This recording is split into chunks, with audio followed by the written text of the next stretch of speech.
Olá, está começando mais uma edição do podcast Radar. Eu sou Bruno de Oliveira, repórter da Automotive Business, e aqui do meu lado está Marcos Celestino. Como está, Marcos? Tudo bem? Tudo bem, Bruno. Prazer estar aqui com vocês mais uma vez, com você, com o Vitor, para a gente fazer mais um Radar aí. Hoje, mais uma dica musical aqui, Modern Baseball, tá? Mais uma banda emo aí para os nossos ouvintes e para os nossos espectadores. É isso aí, a já tradicional indicação de música do Marcos Celestino aqui no podcast Radar. Momento musical. Momento musical. Celestino Songs. E aqui ao meu lado esquerdo está Vitor Matsubara. Tudo bom, Vitor? Como vai? Tudo bem, Bruno? Prazer estar aqui com você, com o Marcos. Então hoje a gente tem um tema bem interessante para discutir, né? É isso aí, Vitor. E nessa edição do podcast Radar, nós vamos falar sobre demanda por veículos no Brasil e os seus reflexos na produção de veículos. A gente já começa a ver por aí montadoras alegando que estão ajustando a sua produção em função de uma baixa demanda. Então, aumenta o volume aí do seu tocador de podcast, chega com a gente e vamos discutir esse assunto. Bora lá, depois da vinheta.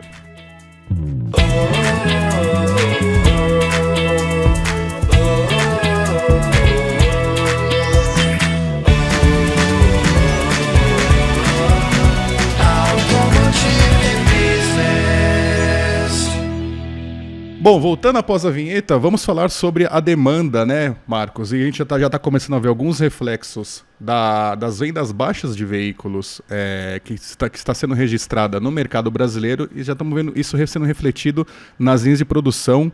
Parte das montadoras que fizeram algum tipo de anúncio, né, de ajuste de produção alegou que está fazendo esses ajustes por causa da demanda, né? Então tá tendo um ajuste aí. Se a gente tá vendendo menos, então consequentemente vamos produzir menos, né?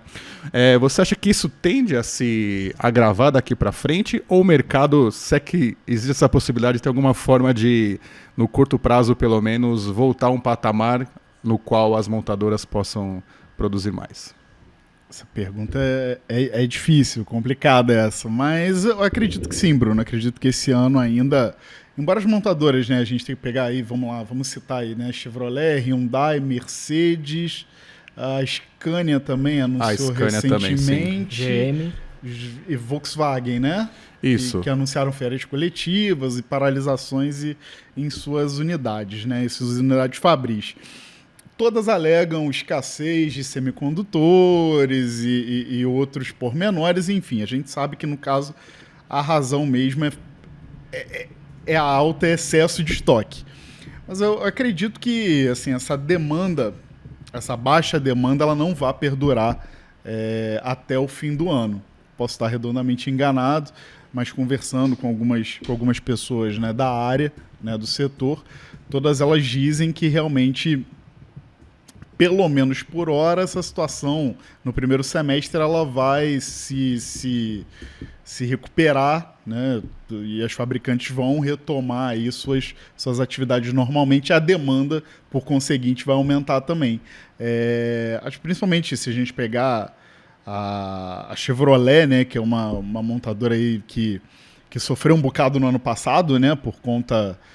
Realmente, aí no caso da Chevrolet no ano passado e em 2021 também, por escassez mesmo de semicondutores, né, acabou tendo aí seus números de vendas prejudicados, né, perdeu liderança com o Onix aí na seara de automóveis, né. A própria Chevrolet deve retomar aí essa produção em breve, assim que a demanda for reajustada. Dependemos de outros fatores também, governamentais, de N outros tópicos. Mas as pessoas, essas pessoas com quem converso, essas fontes, dizem que a tendência é que haja de fato esse reajuste, essa recomposição, e que as coisas voltem, pelo menos não ao normal, mas que elas voltem a um patamar aí no qual as montadoras possam retomar a produção de maneira adequada e atenderem essa retomada de demanda também, essa puxada de demanda. O que eu acho curioso é que quando a gente fala em produção de parada, a gente já vem aí de alguns anos ouvindo isso, mas por causa da falta de peça, né, resquícios dos anos pandêmicos que todos vivemos, e que é uma época que a indústria foi muito afetada com o descompasso da entrega de alguns insumos, e em particular dos famigerados chips, né? Que até hoje, é bom que se diga, tá interrompendo a produção. Mas o que eu acho curioso é que dessa vez está aparecendo um segundo fator, e um fator que as montadoras, elas, de alguma forma, elas estão com as mãos amarradas, né? Elas não conseguem controlar, por exemplo, taxa de juros, né? Uma coisa que foge da alçada delas. Elas não conseguem lidar, por exemplo, também com queda na renda do consumidor brasileiro médio, que é outro fator também que influencia na demanda. Mas como você falou, e eu também faço coro a você, algumas fontes que eu tenho conversado aí nas últimas semanas, até para produzir os conteúdos aqui para B, eles têm falado que em algum momento do ano isso vai se equalizar, vão conseguir se restabelecer a produção de acordo com uma demanda maior, né? Aí eu queria falar agora com o Vitor, que é o nosso repórter que está muito presente em lançamentos, né, das montadoras. É bom a gente lembrar que lançamento é algo que puxa muito venda, né? É. Eu queria ouvir do Vitor o que ele tem visto nesses lançamentos que ele tem participado em termos de termômetro comercial, né? O que as montadoras estão dizendo diante desses lançamentos e também frente a um mercado que aparentemente não parece que está tão aquecido, né? Bruno, embora não tenha uma tendência, um padrão, a maior parte das montadoras, elas meio que ignoram isso, né? Pelo menos na ocasião dos lançamentos, né? Até porque, né, você não vai fazer um lançamento, apresentar um produto inteiramente novo e falar, olha, estamos com um problema de produção aqui, talvez não venda tanto por causa de demanda ou qualquer coisa do tipo, né? Mas é curioso, né? Porque tem tantos lançamentos como já tiveram nos outros anos, talvez com exceção de 2020, que teve um ritmo menor por motivos pandêmicos, né? E não tem demanda, né? Assim, continuam lançando carros novos, produtos novos, com os preços lá em cima, como já estão há um tempo. Não tem tanta demanda assim, não sei até onde isso vai chegar. Hoje eu estava falando com um conhecido que trabalha ali na Volkswagen, e ele falou que, por exemplo, a Volkswagen não tem estoque, não tem carros estocados. Então não sei se isso é verdade ou não, mas foi o que ele disse. Então, né, a gente não sabe onde isso vai terminar, quanto tempo vai durar a paralisação, embora eles tenham dito que será breve, a maioria das montadoras disseram isso, então não dá para saber onde vai terminar. Vocês têm mais tempo de setor do que eu pelo menos não lembro em nenhum momento da trajetória recente. Olha a idade. Em nenhum momento da história recente, pelo menos, do setor automotivo, uma crise de demanda como essa está se desenhando, né? E por conta disso também não lembro o que foi feito à época. O que sim dessa vez eu tenho visto as montadoras orquestrarem, digamos assim, conversas com o governo para que algumas coisas aconteçam para estimular o consumo. Dentre elas, tirando o coro por uma Selic mais baixa para deixar mais barato os financiamentos, eles estão defendendo de alguma forma, isso não é oficial, algumas fontes comentam de forma extraoficial, de que as montadoras estão conversando com o governo no sentido de, olha, se você conseguir reduzir um pouquinho da minha carga tributária, eu consigo reduzir também um pouquinho da tabela dos meus veículos, e aí a gente consegue chegar num preço final que, em tese, seria mais atrativo ao consumidor do que os que são praticados hoje. Aí eu te pergunto, Celestino, em algum momento que houve aumento de preço, você vê esse preço regredir mais para frente? Olha a risada, né? Olha a felicidade. Não, de forma alguma. As montadoras, né, que nem você muito bem colocou, Bruno, elas têm pedido, né, por meio da Anfávia, né, tem discutido essa questão da carga tributária, né? Tem também falado sobre essas questões de retenção de crédito fiscal. A gente pega até, né, essa concessão de crédito livre para pessoas, para PJ, né? Teve uma queda, vem se falando aí o Vitinho, que gosta muito desses jargões em inglês, ele vai pegar no meu pé agora, né? Vem se falando muito sobre credit crunch, né? Que é justamente essa crise de crédito, né? Que o mercado financeiro vem aí já ventilando há algum tempo. O Banco Central diz que não há esse credit crunch, não há essa crise de crédito no Brasil hoje. Contudo, aí vamos lá na frente, já te respondendo, como falei anteriormente, não acredito. Acho que a carga tributária pode ser reduzida, essa questão de financiamento pode ser revista pelas montadoras, sim. No entanto, acho que o Vitor, também com o cara com muita expertise em produto, vai poder responder com propriedade que não, os preços não vão cair. Talvez as condições de compra elas melhorem, mas os preços dos produtos não vejo aí num médio prazo uma queda no valor desses produtos, não. O que você acha, Vitinho? Alguns bons meses atrás a gente fez uma matéria para a B e consultamos, né, especialistas de mercado, enfim, economistas, e eles falaram que não vai cair, né? Naquela época, já deve fazer 2021, né? Essa foi sua matéria, foi matéria do Vitor. Foi bem mais. E o que pode acontecer num cenário hipotético é ter promoções, descontos, enfim, mas cair mesmo efetivamente o preço, não. Embora até recentemente tiveram alguns reajustes para baixo, né? Sim, Toyota, se não me engano, Toyota, acho que fez. Jeep também fez, mas mais por conta assim de concorrência ou ação promocional. A própria Fiat também, acho que está orquestrando uma redução por conta de Montana, né? No caso da Toro e Estrada, principalmente Estrada, né? Mas não vai cair, né? Assim, é muito improvável, eu diria quase impossível que isso aconteça. A GWM, inclusive, desculpa, Bruno, a GWM também agora, recentemente, anunciou também a manutenção dos preços de pré-venda, né, do Raval H6, que era uma coisa também que a gente estava esperando até que eles não fossem, né, fazê-lo, fossem aumentar esses valores, mas mantiveram para o Raval H6, né, tanto para as opções plug-in quanto para outra opção mais barata, né? Então, como o Vitinho muito bem colocou, acredito que realmente essas promoções, essas condições, esses movimentos para você atacar ali um rival, isso realmente fatalmente vai acontecer, mas preços mais baratos rigorosamente.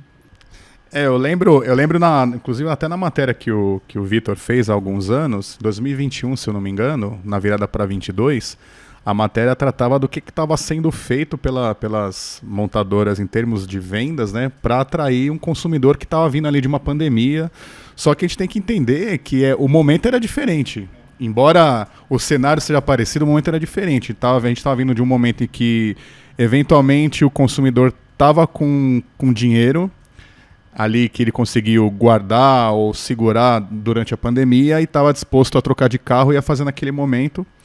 E agora é diferente, né? Agora talvez esse consumidor não tenha tantos recursos para custear um veículo 0 km. E eu lembro que naquele momento, dentre as promoções que eram oferecidas, tinha tanque cheio, tinha IPVA pago com antecedência, entre outras coisas. Uma outra coisa que tinha também era o alongamento de parcela de prestação. Então, o cara, se ele pagava em 60, passou a pagar, sei lá, em 72, não sei, enfim. De esticar, né, algumas parcelas, tal da parcela balão, enfim. Eu lembro que naquele momento teve todo um jogo de cintura para poder driblar os efeitos da pandemia. Agora é diferente. Agora esse brasileiro, ele tá mais endividado, ele tá com uma renda um pouco menor. E como vocês falaram, o preço não tende a cair tanto a ponto de ele se sentir convidado na verdade não é nem convidado, se sentir incentivado a ir até a concessionária para fazer uma aquisição de um veículo zero que estamos falando aí de qual veículo mais barato hoje no Brasil? 0 km é o Kwid? Isso. Por volta de 63 mil reais. 63 mil reais. É um dinheiro considerável, né, Celesta? 63 mil reais. Assim, e aí, gente, aqui tô emitindo uma opinião realmente minha. Entretanto, 63 mil reais num produto que ele não entrega 63 mil reais. Né? Isso levando-se em consideração, ao meu ver, tanto lista de equipamentos, né, itens de conveniência e segurança. Lembrando que esse é o Kwid de entrada. Né? Então, assim, é uma lista de itens de conveniência e de segurança muito restrita mesmo. E também em termos de segurança, de espaço interno, de construção do habitáculo. Se a gente levar em consideração o que nós tínhamos aí no mercado pré-pandêmico, né, em termos de preço, né, em termos de pricing, e se a gente comparar com o agora, realmente, se a gente pega tanto o Kwid, né, quanto o Mob, né, que é seu rival direto, eles não entregam, assim, não vale quanto pede, né, no linguajar mais popular, né, mais popularesco. E não à toa, isso acaba pressionando, embora também tenha baixado aí recentemente, né, preços de seminovos e usados, mas isso também acaba pressionando seminovos e usados, né, o mercado também. Não são modelos baratos também, né, o preço do seminovo aumentou bastante também, né. Também, agora a gente está num viés de queda, né, mas uma queda ainda muito ligeira, né, muito um pouco brusca, mas esses preços também de usados e seminovos foram muito pressionados. Então o consumidor ele fica realmente achacado, né? E a frota também acaba tendendo a envelhecer, né? Que também é outro debate que pode até ficar para um radar futuro próximo, aí. Né? A minha dúvida, né? Eu acho que essa também é a dúvida de muita gente, é a seguinte: será que as montadoras têm margem de manobra suficiente para mexer em preço a ponto de fazer com que o consumidor fale, opa, esse preço aí eu pago? O que você acha, Vitinho? Acho difícil, né? Assim, acho que mas na realidade depende um pouco do segmento, da proposta do veículo, da situação no mercado, né? A gente pode lembrar, por exemplo, do Compass 4xe, Compass híbrido, né? Compass híbrido. Falar Compass híbrido, né? Compass híbrido. Que custava, se não me engano, 349.900, alguma coisa assim. E ele tava com um desconto, acho que talvez o Celeste ou você até lembre, mas eu não lembro de cabeça exatamente, mas era algo em torno de 60 mil reais. Então, de muito, muito caro, ele só tava caro. Muito caro, talvez, né? Porque ainda tava 200 e alguma coisa, né? Então, mas é uma exceção, assim. É difícil, né? Você vê o Commander, eu vi numa propaganda anteontem ou ontem, que ele tá também com uns 30 mil reais de desconto. Commander Limited, que é a versão, né, não de entrada, né? Mas é uma das versões mais baratas do Commander, né? Mas acho que são exceções, né? Mas chama a atenção que o desconto está acontecendo justamente numa faixa de produto ligada a um certo perfil de consumo que, entre aspas, não tem tanta crise, né? Exatamente, né? A gente remete aí vamos aí permanecer na música, onde o rico cada vez fica mais rico e o pobre cada vez fica mais pobre. Estamos nessa situação, né, muito bem evidenciada. Agora me fugiu o nome desse grupo de As axé. Meninas. As Meninas, exatamente. Né? E de fato é uma grande crítica, e acontece isso. São produtos que estão numa prateleira acima, e esse consumidor ele não é afetado, né? Ele não é afetado, ele é muito pouco afetado por uma crise econômica. Né? Então é o momento realmente no qual ele pode se aproveitar. Ele quer adquirir, por exemplo, um Commander, né? Como o Vitor muito bem colocou, com um ótimo desconto de 60 mil reais, que ele pode usar ainda para fazer uma viagem para a Europa, ou para fazer comprar uns euros e fazer um mochilão, enfim. Investir, né? Investir também, enfim, ele pode usar esse capital em outras coisas, né? E aí, só voltando a questão, né, que as montadoras alegam, peguei aqui um PVC automotivo, são dados da Auto Forecast Solutions, né, que eles sempre soltam, né, a questão das mudanças, né, das nuances na produção com relação a microchips, né, escassez de componentes, né.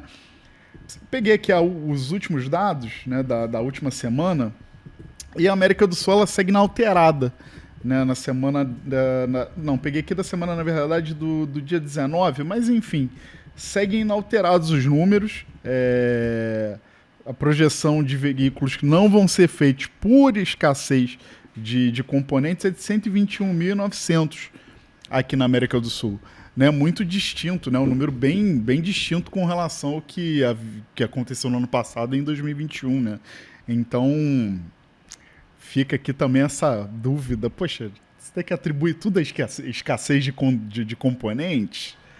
É difícil, né, a gente comprar esse discurso, né? 100% não dá, e eu também percebo que, de alguma forma, daqui para frente, muita coisa vai ser colocada na conta dos semicondutores, quando na realidade existem outros fatores também, como agora está escancarado aí, no caso, a demanda.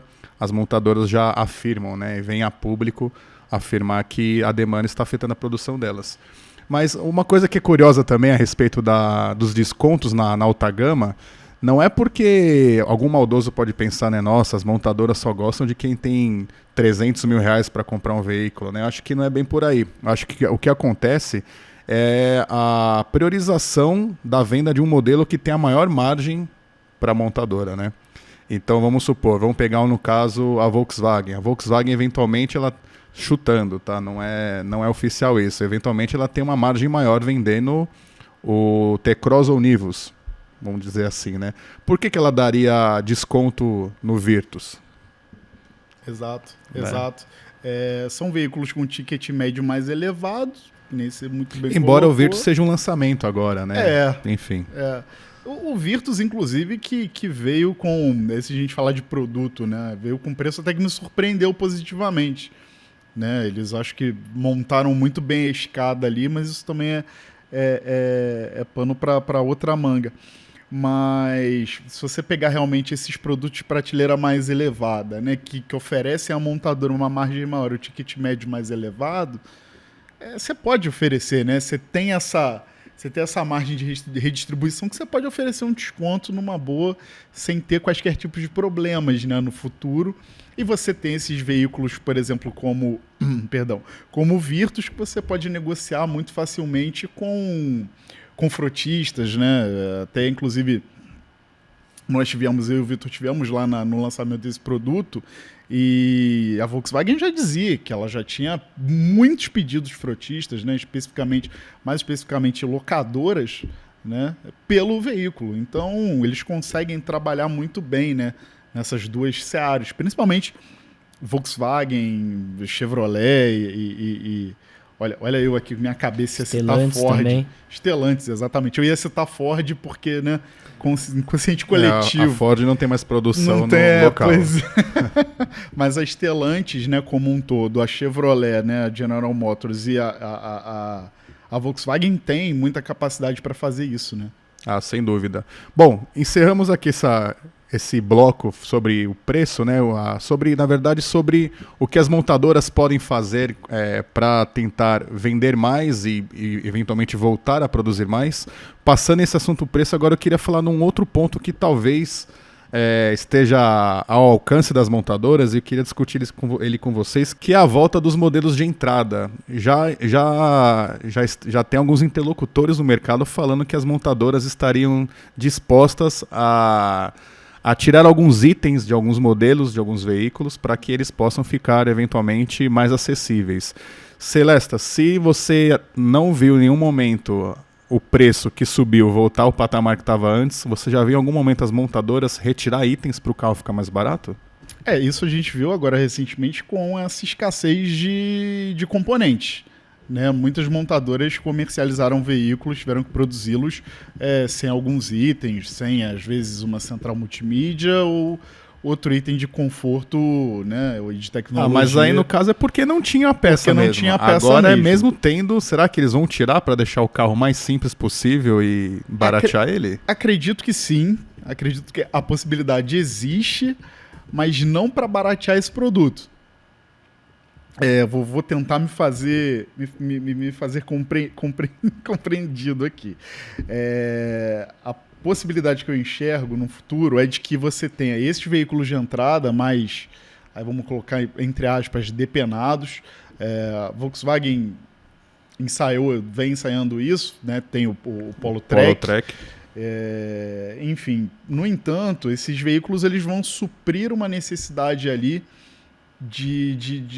da montadora, da fabricante ter um carro que seja ali um CTA, um call to action para o cara que ainda não tem aquele capital para chegar um pouco mais acima. Mas ele dentro da escala de precificação, ele não vai ficar tão distante quanto ele ficava anos atrás, né, de outros modelos do portfólio. Acredito que esses carros eles vão ficar muito próximos a outros veículos do portfólio da fabricante, justamente para a fabricante fomentar ali um processo de fidelização e de fazer com que o cara suba ali, vai elevando ali, né, o patamar dele dentro do portfólio dela, dentro da gama dela. Não sei o que você pensa, Vitinho. tá se levantando até uma espécie de debate, né, para você ter essa volta dos carros populares, né? Carros menos equipados, né? Não dá para chamar. Ainda menos equipados. Ainda menos equipados. Carro de 60 mil não dá para chamar de popular, né? Já não dava um bom tempo, agora menos ainda, né? Mas é engraçado, né? Porque essa mudança de mentalidade, de patamar, aconteceu lá para começo dos anos 2010, da década de 2010, justamente quando a indústria estava voando, né? Verdade. O Brasil era menina dos olhos da economia mundial, aparecia na capa da Time. Verdade. Só tivemos a marolinha aqui de fato, né? E aí foram 2 produtos, né? HB20 e Onix, que fizeram estabelecer esse novo patamar, porque a maioria das pessoas deve lembrar que antes, até então, carro de entrada não tinha ar-condicionado, não tinha direção hidráulica, não tinha vidro elétrico, não tinha trava elétrica, tinha volante espumado, super calotas e imobilizador, né? São 3 itens que, se não tivesse, também não ia fazer diferença nenhuma. E teve essa mudança de central multimídia, ar-condicionado, enfim, todos esses itens que a gente hoje considera como básicos, praticamente todo carro. E parece que querem retroceder, é meio esquisito. Sem contar que vamos tentar entrar na linha de raciocínio hipotética de que as montadoras estão planejando a volta do carro, entre aspas, de entrada. A montadora vai conseguir uma redução mínima de ticket do preço, né? E também vai retirar itens que o brasileiro já está acostumado, a partir do momento que, como o Vitinho bem lembrou aqui, do estabelecimento de novo patamar, com o começo das vendas do Onix e do HB20, né?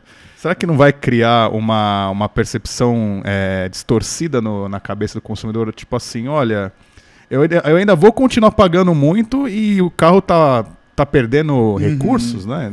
Faz total sentido, Saiu uma pesquisa também, isso é legal puxar, se eu não me engano, da Consumoteca. Agora na semana que nós estamos gravando aqui o Radar, de que a geração Z ela não prima tanto pelo ESG em si, pela agenda em si, mas pela qualidade do produto.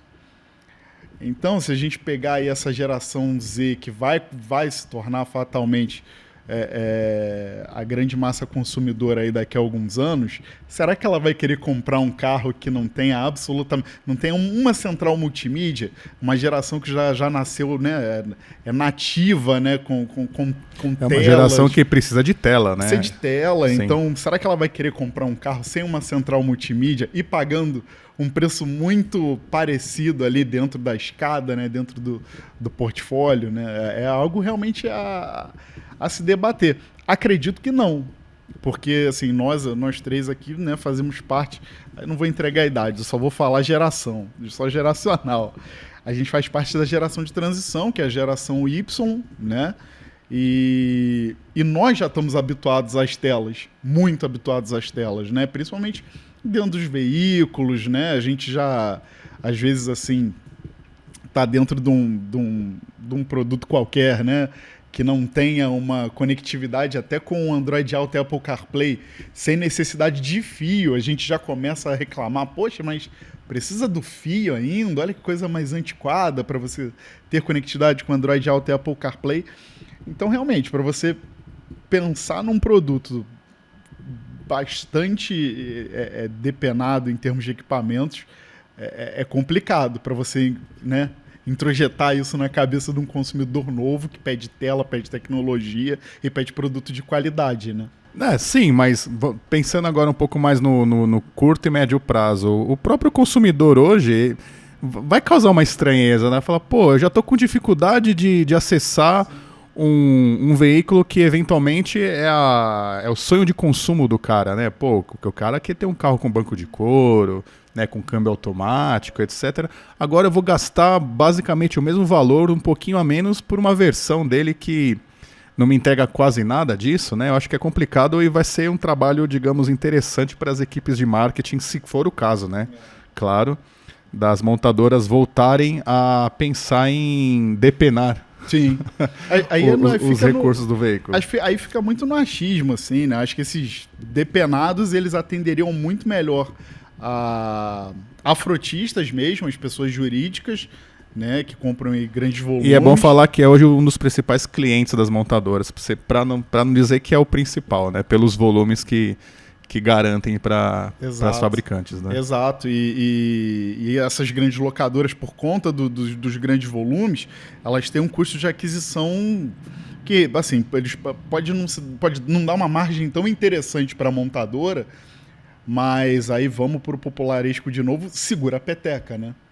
Então, talvez esses veículos aí de entrada, esses bem, entre aspas, populares, atendam a esses frotistas, né? Esses grandes clientes, né? Sim. Agora, para a gente já ir aqui para a parte final dessa edição do Radar Podcast, ainda um pouquinho nessa atuada do preço, né? Da volta, da hipotética volta dos veículos de entrada, o que eu queria falar com vocês é o seguinte: as montadoras, elas apostaram no momento certo em abandonar esses modelos de entrada e já partir para modelos um pouco mais caros como os SUVs? Caramba, Vitinho, é sua. Toma, essa é sua. Eu só arremato. Vou reformular a pergunta. Espinhosa, né? Essa mudança foi feita no timing certo, né? Ou seja, as montadoras, elas pensaram assim, olha, acho que dá pra gente ganhar dinheiro vendendo o carro um pouco com mais recursos e com um ticket um pouco mais alto. Será que eles não se esqueceram que aqui é o Brasil, a economia ela é cíclica, ela oscila? Foi no timing certo? Difícil saber, né? Eu acho que, na verdade, depende muito da empresa, da estratégia, do desempenho, né? A gente pode citar de cara, talvez, a Ford, que foi uma reformulação mais profunda, né? Deixou de fazer carro no Brasil, não vende mais modelos abaixo de R$100 mil. O modelo mais barato hoje, se não me engano, custa por volta de 200 mil, talvez um pouco mais que até. É a Maverick ou Bronco? Que é a Ranger. A Ranger? Um dos dois, que é trazida da Argentina, né? Mas não tá muito longe de ser um carro acessível, né? Mas em compensação, né, vende muito menos. Se não me engano, a participação de mercado dela hoje é tão pequena, né, em relação ao que era antes, pelo menos, que fez ela cair para abaixo do 10º lugar, né? Tá atrás até de Peugeot, Citroën, que são marcas grandes, né, mas estavam num momento ruim, estão em ascensão, mas estavam num momento ruim.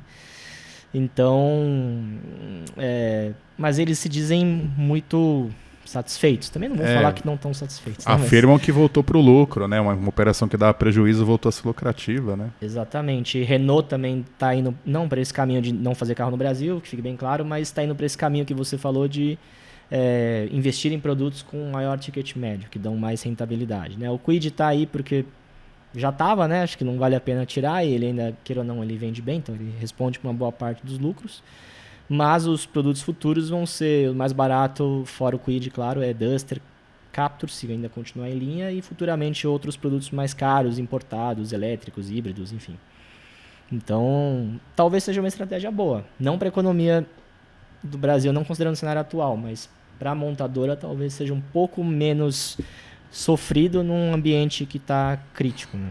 Sim, mas Celeste, uma montadora que abandona modelos de entrada não deveria estar reclamando de demanda, né? Volume. Pois é. Por quê, né? Por que reclama-se de volume, né? Existem alguns casos de montadoras que vêm reclamando de demanda. Baixa demanda, temos uma baixa demanda.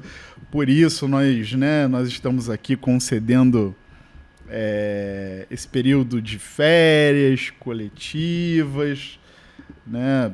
Bom, a Mercedes-Benz é um fugindo um pouco aí do segmento de automóveis, um pouco do segmento de automóveis, aí você com muito mais expertise nessa área aí, a Mercedes-Benz não tem um volume tão assim absurdo para justificar uma demanda tão elevada para justificar umas férias coletivas, né? Pois é. No caso dos veículos comerciais, dos pesados, né? Até bem lembrado por você, não só a Mercedes-Benz como a Scania veio a público também afirmar que ia reduzir jornada de trabalho, ia promover demissões porque a demanda ela está enfraquecida. É um caso um pouco diferente, porque daí tem a transição do Euro 5 para o Euro 6, e isso aí já provoca antecipação de compra, ou seja, todo mundo já comprou lá atrás na Fenatran e agora fica uma certa estiagem. tem também um pouco de fatores externos, né? As montadoras de caminhões aqui no Brasil, elas exportam muito, e o cenário de demanda enfraquecida não é uma jabuticaba, né? Para usar o termo que... A Argentina ainda tem feito com que as montadoras tenham sofrido um pouco, né? Também. Sim, não só a Argentina, né? As fabricantes de caminhões aqui no Brasil, elas exportam para vários países, né? Fora do Mercosul. E como eu estava falando, é uma questão, a demanda desaquecida, inflação, etc., é uma questão global hoje, né? Então, se está afetando o Brasil, está afetando os outros países também, e está refletindo especificamente nas vendas de caminhões, né? É um caso um pouco mais drástico, porque se a gente pegar a projeção da Anfávia, a projeção de vendas de caminhões ela é negativa para o ano, ao passo que a projeção de vendas de licenciamentos de leves, ela é positiva flat, digamos, com o que foi em 2022. Então, diante disso, as montadoras já estão, entre aspas, avisadas, né, que olha, vai ser um ano difícil, o que a gente conseguir aí de contrato novo é lucro, vender caminhão também é uma coisa que depende de PIB, né, e se o PIB não cresce, isso reflete diretamente, mas é um segmento que também está sofrendo e não tem também tanto o que fazer para eventualmente vender mais. Você vai reduzir tabela de preço? Aí entra na mesma questão das fabricantes de automóveis. Você vai conseguir retirar itens de um caminhão? O que você retira de um caminhão, né, para eventualmente conseguir baixar um preço? Então acho que os dois segmentos eles acabam compartilhando das mesmas dores, embora atuem em contextos diferentes, né? Sim, eu quis puxar realmente assim, comerciais justamente por isso, porque, né, você ter essa experiência e eu acho legal trazer, até porque assim, a gente tem algumas montadoras de automóveis comerciais leves reclamando, mas ainda não fizeram paralisações, né?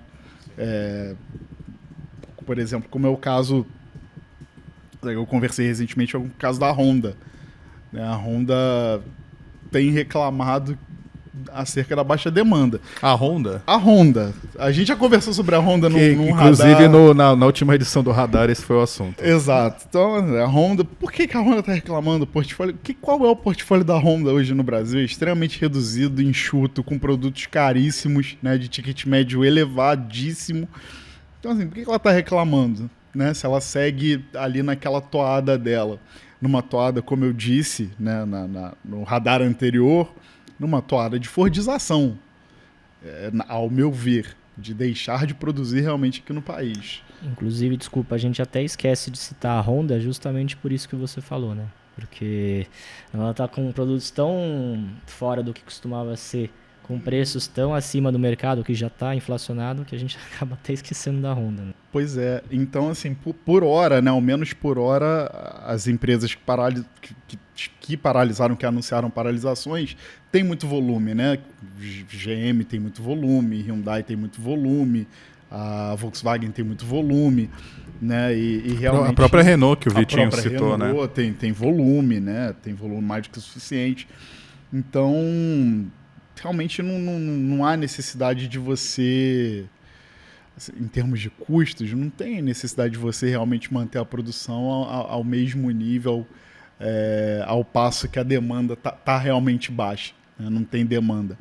Mas você pegar alguns outros casos de montadoras aí, eu realmente trazendo a Honda como um case específico, mas outras montadoras também vem reclamando sobre, e que também tem portfólios enxutos e com ticket médio elevado, esses montadores reclamarem de ticket médio baixo, isso não assim, a ordem dos fatores não altera muito o resultado para elas especificamente, nem a curto e tampouco a médio prazo, né?